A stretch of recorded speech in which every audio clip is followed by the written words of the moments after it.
Well, what you're looking at here is a John Deere 2-bottom trip plow model. I think it says 613. And I just brought this home. Brought it home yesterday in the rain. I just unloaded it today. And I brought this one home. This again is another John Deere model 613. Brought this home 2 weeks ago. So same model. They're both on steel wheels, but somebody has put rubber tires around the steel wheel on this one on both sides for whatever reason, I don't know. And then I brought, there's an International with a couple of rubber tires laying on top of it, International 2-bottom trip plow that I brought home last weekend. The rubber tires are sitting on it. Those are the old tires off my trailer. And the tires that are on it, it's a rubber tire model. The tires that are on it are shot, so I just laid them up there. I need to get those mounted up and put on it. But this stuff is a pain in the butt to unload by yourself. When I bought it, I had this one. I had the guy with a skid loader pick it up and set it in the back of the truck. But I'm kind of in a pickle here at the house because I don't have anything with a front end loader. I don't have a crane.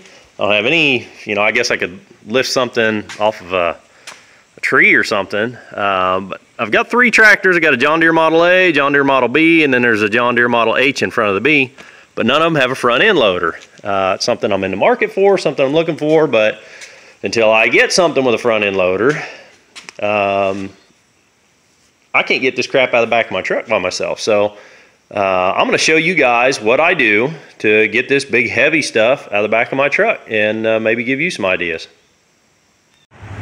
Well, here's the setup. So we're at the back corner of the field there. You can see I mow along the edge of the field up to the yard all the time. All summer long I keep it mowed all the way around the edge of the field here.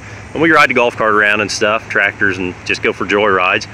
But because I keep that mowed, I can drive on it even when it's wet out. Now it's been pretty wet. We got a bunch of rain yesterday again. I couldn't tell you how much. I didn't check the gauge. But because I keep it wet, that sod is pretty firm. And I can drive on it then today. So I could have come back here in rain yesterday. I just didn't want to fool with it in rain. In any case, what this was just a big pile of dirt at the back corner of my field. It's mostly topsoil. It's got a lot of rock mixed in it, but it's just kind of been a catch-all pile. The pile's been back here for years. It's been added on to, and if you need a little dirt, you take a little from it. It just, one of them deals. I'm sure a lot of you guys kind of have the same sort of thing around. And I was really in a pickle when I've been bringing heavy stuff home. I do most of the stuff by myself, and I needed somewhere to unload, and I'd been backing into the ditch out by the road, and that was okay, but it's not great. For one, I'm blocking the damn road, which sucks. You're sitting broadside across both lanes of the, it's a county road. It doesn't get much use, but I don't like the idea of sitting on the county road. And the other was, it didn't line up with my tailgate grade anyhow, so it was always kind of a jerry-rigged operation to do it. But what I did here was, I took my 175C crawler loader when I had that machine. I recently sold it, but I just basically knocked the top off the dirt pile and put a little grade to this side. There's also a little grade going down the back side there, and it works out excellent for a dock.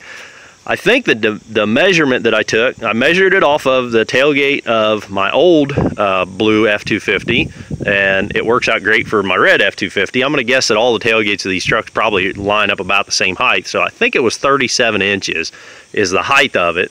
And I tried to keep it, pretty vertical here at the edge. I don't want it to slope out too far where, my tires get on it and kind of ramp the truck up. So it's actually holding up pretty well. The grade of the dirt is holding very well. I seeded this with clover. There's already a good amount of grass around everywhere. I seeded this with a whole bunch of clover, thinking that, maybe the deer and the rabbits could take advantage of, this fresh dirt that I'd disturbed. But the clover, there's a little bit in there, you can see. Mostly the grass has just choked the clover out though, which is good because the grass probably holds the dirt better than the clover did anyhow.